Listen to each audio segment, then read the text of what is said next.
The doctor's hands were trembling. I watched Dr. Summers stare at my chart, not at the ultrasound screen where baby was doing tiny flips that made Edward squeeze my hand tighter. No, he was staring at the intake form, at Edward's name written in my careful handwriting at the top of the page. Then he set down the ultrasound wand. Just set it down mid-exam like someone had pressed pause on the happiest moment of my life. "Jennifer," he said, and his voice cracked. "I need my nurse to step out for a moment." Sarah looked confused, but left. The second the door clicked shut, Dr. Summers didn't smile. Didn't congratulate us on the healthy measurements. Didn't say any of the things you expect to hear at 16 weeks.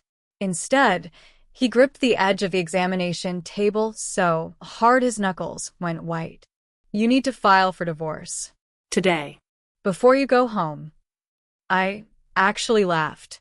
The kind of nervous laugh that comes out when your brain can't process what your ears just heard.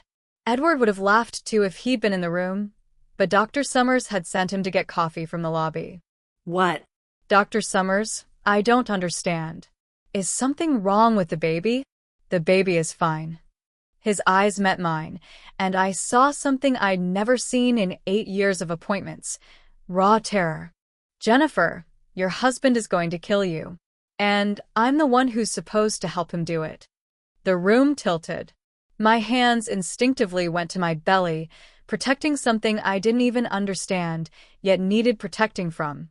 But let me start from the beginning, because you need to understand how I ended up on that examination table at 34 years old, 16 weeks pregnant, learning that the man I trusted with my future was planning my funeral. My name is Jennifer Hilliard, and this is how I discovered I married a monster. But before I tell you how a charity gala turned into a death sentence, if you're drawn to stories where the underdog doesn't just survive but absolutely destroys their enemy, hit that subscribe button. Because what happens next will restore your faith in justice. Trust me, you don't want to miss how this ends. 3 years ago, I met Edward Hilliard at the Children's Hospital Foundation Gala. I almost didn't go. Rachel had bought us both tickets, insisting I needed to get out more, stop burying myself in double shifts and patient charts. I remember standing by the silent auction table, bidding on a weekend spa package I'd never actually use, when someone behind me said, "You know, for someone at a party, you look like you'd rather be anywhere else." I turned around and there he was. Tall, perfectly tailored navy suit, smile that somehow managed to be both confident and gentle. Edward didn't do the typical charity event small talk. He asked about my work, really asked, leaning in like every word mattered. When I mentioned I was a pediatric nurse, his whole face lit up. "That must be the hardest job in the world," he said. "Taking care of sick children, supporting terrified parents. How do you not take all that pain home with you every night?" Nobody had ever asked me that before. Everyone usually just said, "Oh, that must be rewarding," and changed the subject because sick kids make people uncomfortable. But Edward wanted to know. He bought us both drinks, and we talked for 2 hours about everything except the usual first date surface stuff. He told me about losing his mother to cancer when he was 12, how he'd watched nurses hold her hand when his father couldn't bear to be in the room. "Those nurses saved me," he said. "They saw a scared kid and made sure I knew I wasn't alone." What you do matters, Jennifer. It really matters. I fell for him that night. How could I not? Rachel saw it differently. At brunch the next week, she barely touched her food, just watched me talk about Edward with this look on her face I couldn't quite read. "He sounds too good to be true," she finally said. "What does that mean?" "It means men who seem perfect usually are perfect at something. Just not at being genuine." She reached across the table for my hand. "I'm not trying to ruin this for you, Jen. I'm just saying be careful. You barely know him." "You barely know him," I shot back. "You talked to him for 5 minutes at the coat check. Long enough to see how he looked at you. Like he was studying you." I pulled my hand away. "You're jealous." "I'm worried." But I wasn't interested in worry. For the first time in years, someone saw me as more than just competent, reliable Jennifer who could handle anything. Edward made me feel cherished, protected, special. So when he started suggesting I should cut back my hours, spend more time focusing on us, on starting a family, I didn't see the trap closing. I saw a man who loved me enough to want me all to himself. And when Rachel kept pushing, kept questioning, kept looking at Edward like he was a problem to solve, I made a choice. I chose him. I stopped returning her calls. It started so gradually, I didn't notice it was happening. 6 months into our relationship, Edward began mentioning how tired I looked after my shifts. "You're burning yourself out, Jennifer," he'd say, massaging my shoulders while I tried to decompress from a particularly brutal day in the PICU. "What's the point of working yourself to exhaustion when we're building a life together?" When I cut back to 4 days a week, he celebrated like I'd won an award. Took me to dinner, told me how proud he was that I was finally prioritizing my well-being. It felt like love, like partnership. Then came the move. Edward's firm offered him a promotion that required relocating 40 minutes outside the city. "Not far," he said. "Just far enough for better schools when we had kids, a real yard, space to breathe." My hospital was an hour commute now, but he promised it would be worth it. "Think of the life we'll have," he said, showing me listings for houses I could never afford on my own. Our kids playing in an actual backyard. Room for a dog. "Jennifer, this is everything we've talked about." I wanted that future so badly, I ignored the tightness in my chest when I calculated the drive time. I ignored Rachel's text asking why I was moving further away when I just renewed my apartment lease. I definitely ignored the way Edward's hand lingered on my phone when she called, how he'd glance at the screen and say, "You don't have to answer that right now. Stay here with me." The financial dependence came next, wrapped in concern. My commute was eating gas money. I was exhausted. Why didn't I just go part-time? He made more than enough for both of us. "Let me take care of you," Edward would say, pulling me close. Isn't that what marriage is about? Being a team? We weren't even married yet, but I'd already stopped correcting him when he called me Mrs. Hilliard. I went down to 3 days a week. Then 2. My paychecks barely covered my car payment and phone bill. Edward paid for everything else: our beautiful house with the mortgage I wasn't on, the groceries, the utilities, the credit card he'd added me to for emergencies. "See how much better this is," he'd say. "No stress. No exhaustion. Just us, building our future together." I didn't realize I'd stopped seeing my coworkers outside of work. Didn't notice that Rachel's calls had stopped entirely because I'd stopped returning them months ago. Didn't understand that building our future actually meant dismantling every support system I had until Edward was the only foundation left. By the time he proposed, I was working 1 day a week at a hospital an hour away, living in a house I couldn't afford to leave, financially dependent on a man I'd known less than 2 years. And I thought I was lucky. I thought he loved me. Dr. Summers locked the office door behind us and pulled the blinds. My legs were shaking so badly, I had to sit down before he even started talking. "My son Tyler is 17, he said, his voice hollow. 6 months ago, he started acting different. Sleeping all day, grades dropping, stealing money from my wallet. I thought it was typical teenage rebellion until I found him unconscious in our bathroom 3 weeks ago. Opioids." "I'm so sorry," I whispered, but he held up a hand. "Tyler told me everything 2 nights ago. About the man who befriended him at the gym, who seemed so understanding about his anxiety, who offered him pills to help him relax. Pills that turned into a need he couldn't control." Dr. Summers' hands were shaking as he pulled a folder from his desk drawer. "That man was your husband, Jennifer."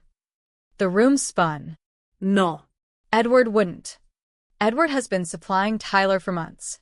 And 3 days ago, he made Tyler deliver a message to me. He opened the folder, and I saw printouts of text messages, photos of Tyler unconscious, prescriptions with Dr. Summers' forged signature.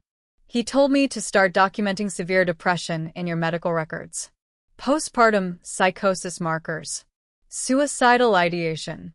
He wanted a paper trail showing you were mentally unstable. I couldn't breathe. Why would he want that? Because 5 months after you give birth, you're going to die by suicide. His voice cracked. At least, that's what everyone will believe. Edward will be the devastated widower, the single father who tried everything to save you. And he'll collect on the $750,000 life insurance policy he took out on you 4 months ago. That's impossible. I never signed. He forged your signature. I've been keeping copies of everything. Dr. Summers spread papers across his desk. Insurance applications with my name in handwriting that looked like mine, but wasn't. Medical records I'd never seen showing depression screenings I'd never taken. Notes from therapy sessions I'd never attended. He's been building this for almost a year, Jennifer. Since before you got pregnant. My hands went to my belly instinctively. The baby is healthy, but Edward's timeline depends on the pregnancy. Postpartum depression is common enough that nobody questions it. Postpartum psychosis leading to suicide, while tragic, happens. The medical documentation would support it. His grief would seem genuine. Dr. Summers met my eyes. And your family trust and that insurance payout would solve all his financial problems. What financial problems?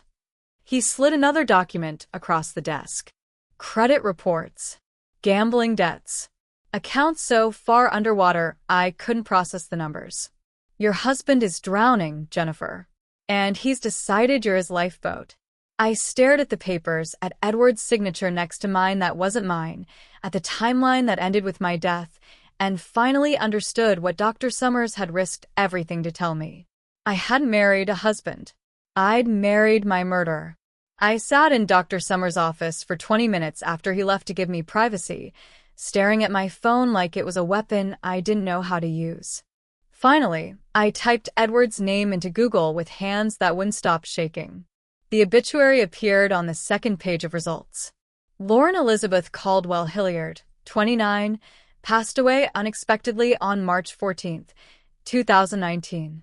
Beloved daughter, devoted wife, and expectant mother. Lauren brought joy to everyone who knew her. She is survived by her husband Edward Hilliard, her parents Robert and Patricia Caldwell, and her unborn daughter. In lieu of flowers, donations may be made to the Pregnancy and Infant Loss Support Foundation. I clicked through to the news article. Woman dies in tragic fall. The details were sparse. Lauren Hilliard, 7 months pregnant, had fallen down the stairs of her home while her husband was at work. A neighbor heard the impact and called 911, but Lauren died at the scene. The baby couldn't be saved. The death was ruled accidental. My vision blurred. I scrolled to the comment section, something I never did, but I was desperate for anything that would make this make sense. Most were the usual condolences. But one comment, posted by someone named Patricia C., stood out. My daughter did not fall. She was careful. She was terrified of those stairs. Please, if anyone has information, contact me. I found Patricia Caldwell's Facebook page. Her cover photo was Lauren, radiant and pregnant, hand on her belly. Every anniversary of Lauren's death, Patricia posted the same message. We know the truth. We will never stop fighting for you. I sent her a message before I could talk myself out of it. Mrs. Caldwell, my name is Jennifer. I'm married to Edward Hilliard. I need to talk to you about your daughter. Her response came within minutes. A phone number. Call me now. Patricia answered on the first ring. You're pregnant, aren't you? 16 weeks. I heard her breath catch. Get away from him. Today. Right now. Mrs. Caldwell, I need to know what happened to Lauren. Edward killed her. No hesitation. No doubt. Lauren called me the week before she died. She'd found a life insurance policy she didn't remember signing. $500,000. She confronted Edward, and he convinced her she'd signed it during their mortgage paperwork. That pregnancy brain had her confused. But Lauren was meticulous. She would have remembered. Did you tell the police? We told everyone who would listen. But there was no evidence. No witnesses. Edward was at his office when it happened. Cameras and coworkers confirmed it. The medical examiner said the fall was consistent with an accident. Edward played the devastated husband perfectly. Her voice hardened. He collected that insurance money 6 months later and moved to a different state. We hired a private investigator, but Edward disappeared into a new life. Until he found me, I whispered. Until he found you, Patricia confirmed. And now he's doing it again. I sat in my car in the hospital parking lot for 30 minutes, staring at Rachel's contact photo. The last time we'd spoken was 18 months ago, a tense phone call where I'd told her to stop interfering in my life. She'd said, "When he hurts you, I'll be here." I'd hung up on her. Now I was about to prove her right. My finger hovered over her name. Part of me wanted to drive away, handle this alone, avoid the humiliation of admitting I'd been so catastrophically wrong. But Dr. Summers' words kept echoing. Edward's timeline depends on the pregnancy. I was running out of time to protect my baby, and pride was a luxury I couldn't afford. I pressed call. Rachel answered on the second ring. "Yan?" Just hearing her voice broke something in me. "Rachel, I need help. You were right about Edward. You were right about everything." Silence. Then, "Where are you?" Hospital parking lot. I just left my ultrasound and my voice cracked. "He's going to kill me, Rachel. Edward is planning to kill me. Stay there. Don't go home. I'm 20 minutes away." She made it in 15. Rachel yanked open my car door and pulled me into a hug so tight, I finally let myself cry. She didn't say, "I told you so." Didn't ask how I could have been so stupid. She just held me while I shattered, then pulled back and looked me dead in the eye. "Tell me everything." I told her about Dr. Summers, the blackmail, the falsified records, the life insurance policy, about Lauren Caldwell and the $500,000 payout, about the gambling debts and the timeline that ended with my staged suicide. Rachel listened without interrupting, her expression shifting from concern to cold fury. When I finished, she pulled a folder from her bag. "I never stopped watching," she said quietly. "After you cut me off, I couldn't just walk away. So I kept tabs." She opened the folder, revealing printed screenshots, financial records, receipts. Edward's LinkedIn profile shows jobs at 3 different firms in 5 years. I called a friend who works in finance. Each time he left, it was right before internal audits. Nothing provable, but patterns. "You've been investigating him this whole time?" "Someone had to." She pulled out a business card. "James Morrison, retired LAPD detective. He helped me when my ex was stalking me 2 years ago." He's good, Jen. Discreet. "And he owes me." I stared at the card, then at my sister who'd spent 18 months protecting me from a distance while I pushed her away. "Why didn't you give up on me?" Rachel's eyes filled with tears. "You're my sister. I don't get to give up on you." She squeezed my hand. "Now, let's bury this bastard before he gets the chance to bury you." That moment when you have to ask for help from the person you wronged? That's the hardest call to make. If you've ever had to eat humble pie and admit you were wrong, you know exactly how Jennifer felt. Hit subscribe if stories about rebuilding broken relationships while fighting for your life resonate with you. And tell me in the comments, would you have made that call? Or would pride have stopped you? Walking through my front door, that evening felt like stepping onto a stage where one wrong line could cost me my life. Edward was in the kitchen, preparing dinner like he did every night I had appointments. Salmon with roasted vegetables, my favorite. He looked up with that smile that used to make me feel safe and now made my skin crawl. "How's our little one?" he asked, crossing the room to kiss my forehead and rest his hand on my belly. I forced myself not to flinch. "Perfect. Strong heartbeat." Dr. Summers said everything looks great. I knew it would. His hand lingered. "You're glowing, Jennifer. Pregnancy suits you." I manufactured a smile and leaned into him, every instinct screaming to run. I got a little emotional during the ultrasound. Dr. Summers said it's normal. the hormones, but I felt so overwhelmed. Edward's eyes sharpened with interest. Overwhelmed how? Just, I don't know. Scared, I guess? Like everything is changing so fast, and I'm not ready. I let my voice waver. Is that normal? To feel this anxious? Completely normal. His tone was soothing, but I caught something else underneath. Satisfaction. Growing a human is intense, sweetheart. Your body and mind are doing incredible things. It makes sense you'd feel unstable sometimes. Unstable. There it was. The word he needed me to embody. Maybe I should talk to someone? I suggested. A therapist? I think that's a great idea. He pulled me closer. I'll find someone for you. Someone who specializes in prenatal anxiety. Someone he could manipulate, I thought. Someone else he could use to build his paper trail. Thank you for taking care of me, I whispered against his chest, hating every second. Always, he said. That's what I'm here for. The next 6 weeks became a carefully choreographed performance. During the day, while Edward was at work, I met with Detective Morrison in coffee shops across town, always paying cash, always checking to make sure I wasn't followed.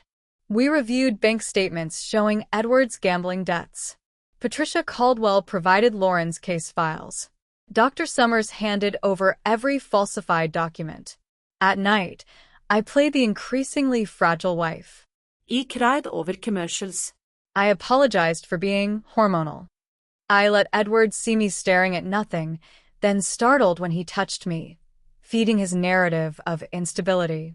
I'm worried about you, he said one evening, concern etched across his face like he'd practiced it in a mirror. These mood swings are getting worse. I'm sorry, you whispered. I don't know what's wrong with me. Nothing's wrong with you. You're just going through a lot. He tucked my hair behind my ear. But I think we need to document this. For your safety and the baby's. For the insurance claim, he meant. For the police report after my death. Whatever you think is best, I said. And I watched him smile, thinking he'd won, having no idea I was building his cage one documented lie at a time. Detective Morrison called on a Tuesday morning while Edward was at work. We need to meet. Now. I found him at our usual coffee shop, a folder thick with documents spread across the corner table he claimed. His expression was grim. I got the insurance records, he said without preamble. Jennifer, sit down.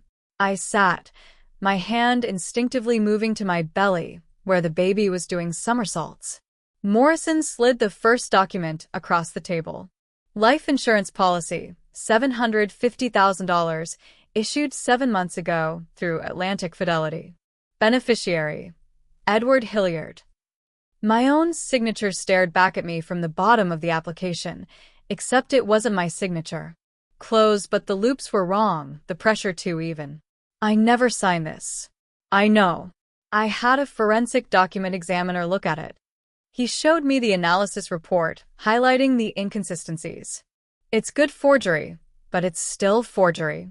Edward practiced. Probably traced your signature from joint tax returns or the mortgage paperwork. I felt sick. When did he take this out?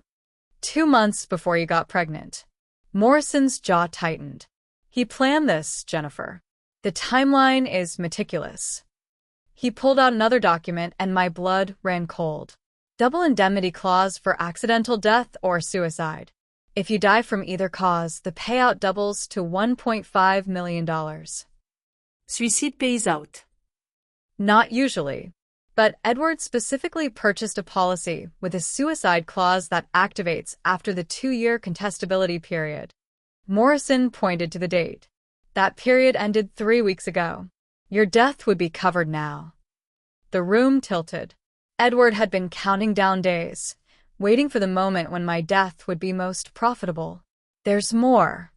Morrison pulled out a second policy, this one yellowed with age. Lauren Caldwell's life insurance. $500,000, taken out 6 months before she died. Same company, same agent, same double indemnity clause. I stared at Lauren's forged signature next to Edward's neat handwriting. The agent is named Marcus Webb. He retired last year, moved to Florida. I tracked him down. Morrison pulled out his phone and played a recording. I asked him about Edward Hilliard. Webb's voice crackled through the speaker. That guy? Yeah, I remember him. Came in knowing exactly what he wanted. Most people need guidance on coverage amounts, but he had it all figured out. Asked specifically about suicide clauses, double indemnity, contestability periods. Made me uncomfortable, honestly, but everything was legal. Did he seem concerned about his wife's well-being? Morrison's voice asked on the recording. Webb laughed bitterly. Concerned about the payout schedule, more like. I remember thinking he talked about that policy, the way some guys talk about investment portfolios. Morrison stopped the recording. Edward's done this before, Jennifer. And he's doing it again, following the exact same playbook. The only difference is this time we know about it. I looked at the documents, at the pattern of predation laid out in black and white. How do we stop him? We let him think he's winning, Morrison said. And then we spring the trap. I told Edward the first wanted a baby shower 3 weeks before my due date. He hated the idea immediately. You don't even talk to your sister anymore, he said, that careful concern creeping into his voice. Why would you want her hosting a party for you? Because she reached out. I let my eyes fill with tears, something I'd gotten disturbingly good at. She apologized for everything, Edward. She wants to be part of our baby's life. I thought you'd be happy I'm reconnecting with family. I watched him calculate, weighing his timeline against the risk of refusing. A baby shower at Rachel's house meant witnesses, complications. But refusing would seem suspicious, controlling. Edward's whole strategy depended on appearing devoted. Of course I'm happy, he finally said, pulling me close. I just want to make sure you're not overextending yourself. You've been so fragile lately. It'll be small, I promised. Just close friends and family. He had no idea how carefully we'd curated that guest list. The day of the shower, Rachel's backyard looked perfect. Soft pink and white decorations, a table heavy with gifts, chairs arranged in a semicircle facing a small podium. Edward stood beside me, his hand possessive on my lower back, playing the devoted husband for an audience he thought was full of harmless strangers. He didn't recognize Patricia and Robert Caldwell, dressed simply, sitting in the back row. Didn't know the woman admiring the cake was Marcus Webb's daughter, an insurance fraud investigator. Had no idea Dr. Summers was there with his son Tyler, now 2 months sober and ready to testify. And he definitely didn't notice the 2 plainclothes detectives positioned near the exits. You okay? Edward whispered, squeezing my hand. You seem nervous. Just overwhelmed, I said, in a good way. Rachel clinked her glass and called for attention. Before we get to games and gifts, Jennifer wanted to say a few words. I walked to the podium, my heart pounding so hard I was sure everyone could hear it. Edward smiled at me encouragingly, probably thinking I was about to give some emotional speech about gratitude and new beginnings. I pulled the microphone close and looked directly at my husband. Thank you all for being here today. Most of you think this is a celebration of new life. I paused. But it's actually a celebration of survival. My survival. And my daughter's. Edward's smile faltered. 7 months ago, my husband took out a $750,000 life insurance policy on me without my knowledge or consent. He forged my signature. I held up the document. His plan was to kill me shortly after our daughter was born and make it look like suicide, using falsified medical records showing postpartum depression. The color drained from Edward's face.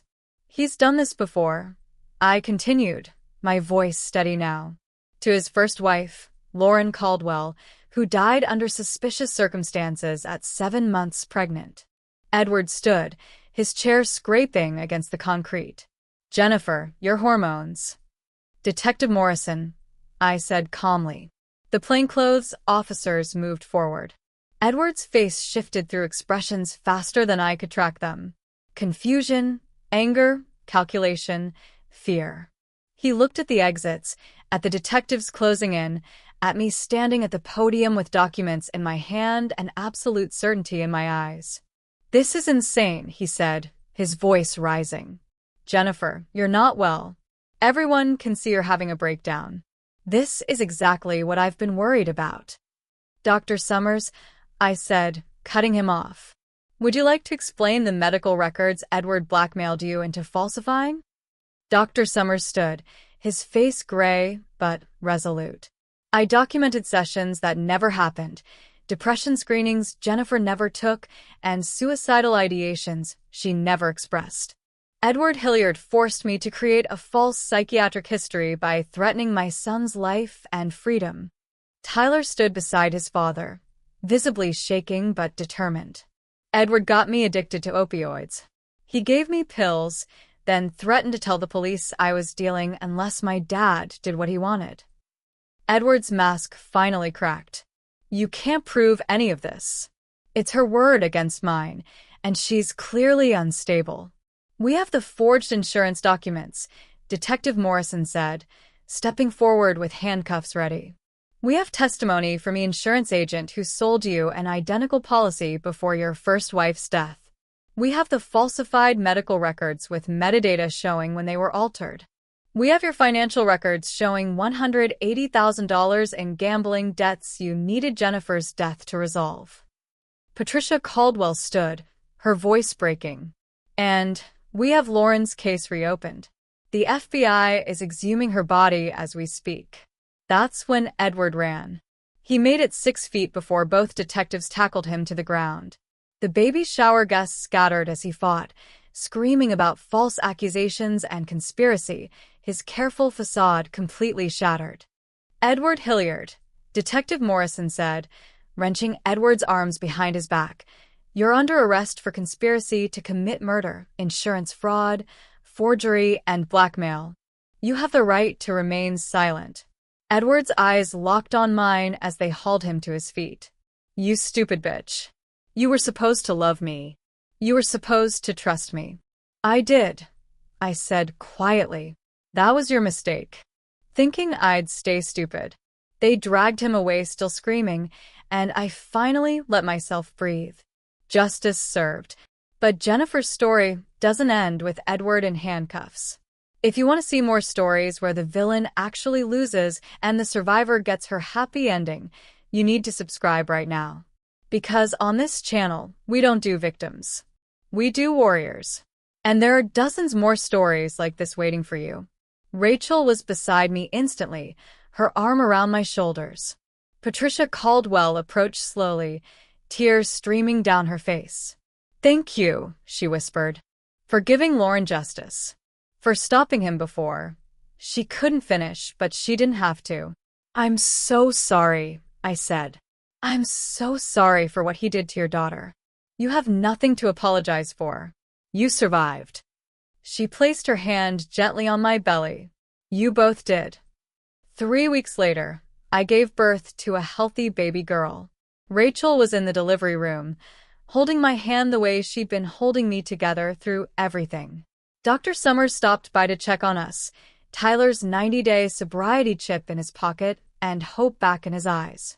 Edward's firm fired him after I provided evidence of his embezzlement. The divorce was finalized using the very infidelity and fraud clause he'd insisted on including in our prenup. His trial date was set for 6 months out, with Lauren's case running concurrent. I named my daughter Grace. Grace Rachel Hilliard, though I'd be dropping that last name soon enough. Because I'd learned something important in that doctor's office when my world collapsed. Sometimes the worst moment of your life is actually the first moment of your survival. And I intended to survive spectacularly.